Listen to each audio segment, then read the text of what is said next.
sa ganito. Paano ko po ba may papaniwala? Papaniwala ang iba na may Biblia? Di ko ba dumat sa maraming proseso? Na may Biblia? Kasi meron... Hindi mo na kailangan paniwalain na may Biblia. Pakita mo lang, Biblia, Dito kasi, kinakatira kasi nila, gawa raw ng tao. Oo, gawa ng tao. Huwag ka rin maniniwala dyan sa upuan mo. Gawa ng tao yan, huwag ka uupo riyan. Balibag mo na yung mic mo, gawa ng tao yan, ba't mo ginagamit? Di ba? Madali naman sagutin yun Ba't gawa raw ng tao? Ba't kagawa lang ng tao yung naniniwala ka? Bakit? Yung bang kinakain mo, yung dinadamit mo, yung mampinggan na kinakainan mo, sino gumawa? Tao rin gumawa nun tanong, ba't nga tao gumawa? Kasi kung ipapagawa ng Diyos yung Biblia sa manok, hindi mo maintindihan. Di ba? Meron ang pangit sumulat. Dahil ang pangit-pangit naman kasulat mo, sulat manok. Tell mo, hindi mo pala maintindihan yung sulat ng manok. Ipagawa ba ng Diyos yan sa anghel, maintindihan mo? Hindi. Ang Biblia para sa tao. Kaya tao ang pinagawa ng Diyos para maintindihan ng tao ang Biblia. Yan ang dapat na maintindihan doon. Hindi ko mo ginawa ng tao, hindi ka naman naniniwala. Ngayon, may gawa ang tao na hindi dapat paniwalaan. Aling gawa? Yung gawang wala sa katwiran ng Diyos. Di ba? Yun ang hindi mo dapat. Yung kasinungalingan, yung pandaraya, yun ang huwag mong paniwalaan. Pero ang Biblia, isinulat ng tao, inimprenta ng tao. Sabi ng Biblia, igalang mo yung ama't ina. Magsitalima kayo sa inyong magulang sa Panginoon. Tama ba o hindi? Tama yun, kahit konsyensya mo na lang ang sundin mo Tama yung sabi ng Diyos na igalang mo tatay mo't nanay mo Pero mo tatay mo't nanay mo, nagpalaki sa'yo, nung maliit ka, bantay ng bantay sa'yo, nagpupuyat. Tapos paglaki mo, dadapog-dapugan mo, tarantado ka. Dapat igalang mo yung magulang mo. Sabi nga ng pasyon, kahit natagtaring mo ang laman at ang iyong buto, 10 ng iyong tanang balahibo, hindi sapat ibayad sa utang sa magulang mo. Tama? Kaya ang magulang, pinagkakautangan mo ng loob. Dapat mo bang paniwalaan o hindi? Dapat. Sabi ng Biblia, huwag kang papatay. Tama ba o hindi? Huwag kang magnanakaw. Isinulat nga ng tao, pero mali ba yun? Parang ganito. Sabi ng bata, sabi ng kapatid ng bata, Kuya, pag hindi ka kumain, 1 taon, mamamatay ka. Kung mo ba bata ang nagsabi, hindi mo papaniwalaan? Ganito lang yun. Yung piso, totoong piso, padala mo sa bata. Magkano yun? Magkano? Piso. Padala mo sa abogado. Magkano yun? Piso pa rin. Padala mo sa luko-luko. Magkano yun? Piso pa rin. Hindi natatago yung piso. Kahit sino may dala. Ang tao lang ang tanga. Hindi marunong umunawa. Ganito. Si Imelda Marcos, pag suotin mo ng puwit ng baso, tanong mo sa tao, ano yung suot ni Imelda? Hoy, brilyante yun. Yung brilyante, pasuot mo sa pulubi. Ay, puwit ng baso yan. Kasi tanga ka Hinahatulan mo yung estado ng tao. Huwag kang mag-umatol sa estado ng tao. Kahit bata ang nagsasalita, pag totoo sinasabi, paniwalaan mo. Di ba? Kahit bata. Ang totoo, sa husgado, mas pinaniniwalaan pa ang bata kaysa sa matanda. Di ba? Pag ang bata nag-testimony sa husgado, mas naniniwala ako Bakit? Kasi most probably, ang bata nagsasabi ng totoo. Yun ang logic doon. Ang ibig sabihin, hindi ko mo tao, hindi mo na paniniwalaan. Lalo na kung ang sinasabi ng tao ay galing sa Diyos, taga-sulat lang naman siya, ang Diyos naman na nagdidikta, ba't di ka maniniwala? Di ba? Yung sinasabi mo, harap mo sa akin, paniniwalain natin. Meron kasi kung nakausap sa PGH nung araw, isang doktor, hindi raw siya naniniwala sa Biblia. Para ako na-intriga, Dok, alin ka ako sa Biblia, hindi niyo pinaniniwalaan? Kasi ikaw ang Biblia, ako naniniwala dyan, gawa ng tao yan. Ganun ba? Dok, pwede ba babasahin ko lang sandali ang Biblia? Sabihin niyo sa akin kung naniniwala kayo o hindi. Sabi ko, binasa ko, huwag kang sisiping sa babae sa panahon ng kanyang karumihan, sa kanyang karumalan.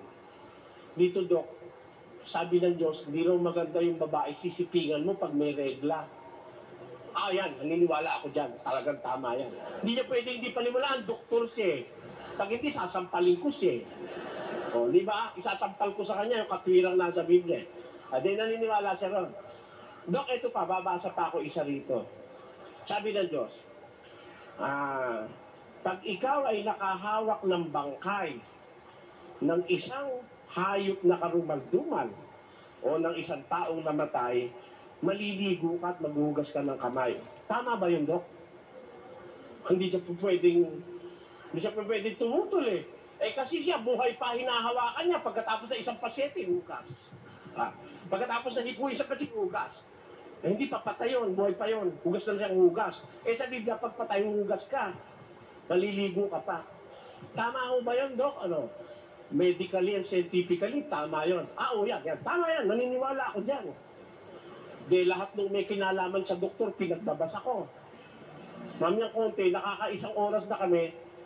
Sabi mo, Dok, di ka naniniwala sa Biblia. Alin ang hindi mo pinapaniwalaan sa Biblia? Hindi siya makasagot eh. Natulala siya.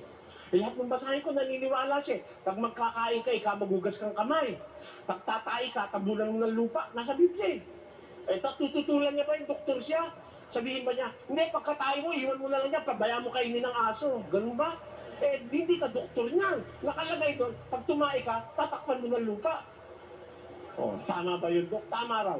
Nung kabasa bandang huli, alam mo, sabi niya, totoo pala yung Biblia. Kita mo na, di naniwala siya. Kaya lang mo sinasabi, yung iba pangase, yan naman ang Biblia, kulang yan eh. Meron lang nakausap nung araw, pare.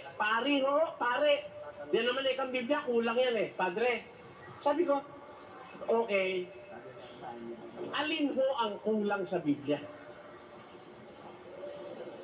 Kasi pag sinabi yung kulang, dapat alam niyo yung buo. Tama po ako o hindi? Halimbawa, tinawag mo yung mga anak, halikay lahat, mga anak! Dumating, 8. Ba't kulang? Sabi nung nanay, ba't kulang? Kasi alam niya, siya mga anak niya eh. Kaya mo muna sabi kulang, alam mo yung buo. Tama o hindi? Sabi nung pare, kulang daw Biblia. Ano kulang, padre? Siyensya, nasa Biblia. Psikolohiya, nasa Biblia. Aritmetika, nasa Biblia.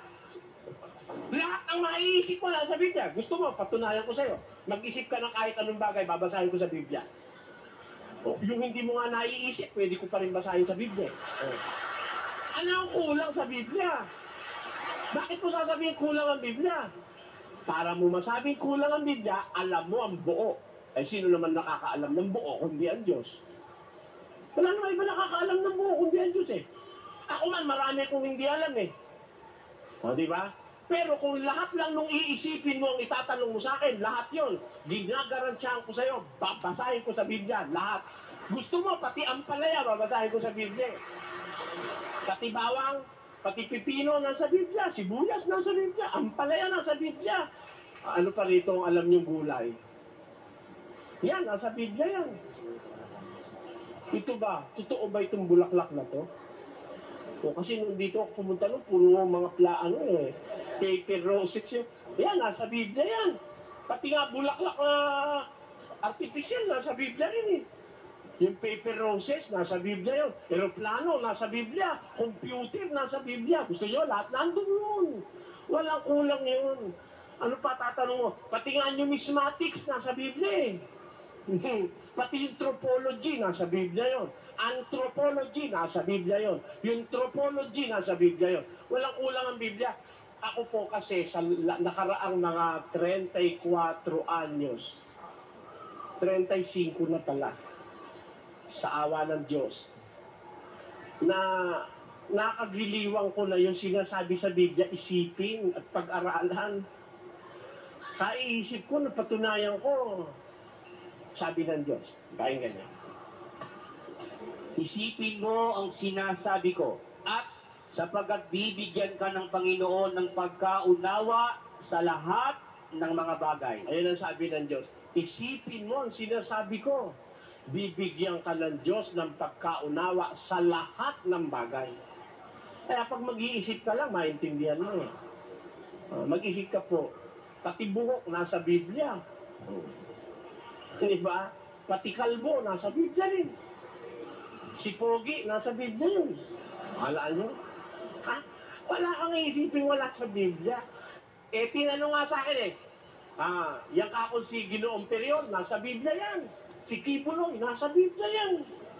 Sabi ng Biblia, lilitaw ang marami propeta. O, di ba nakasulat na sila ron? Kasama sila ron eh. Maayos po ba yun? Malay mo, pati ako kasali ron. Ganon yun. Kaya lahat nasa Biblia yan. Huwag kang magduda sa Biblia yun.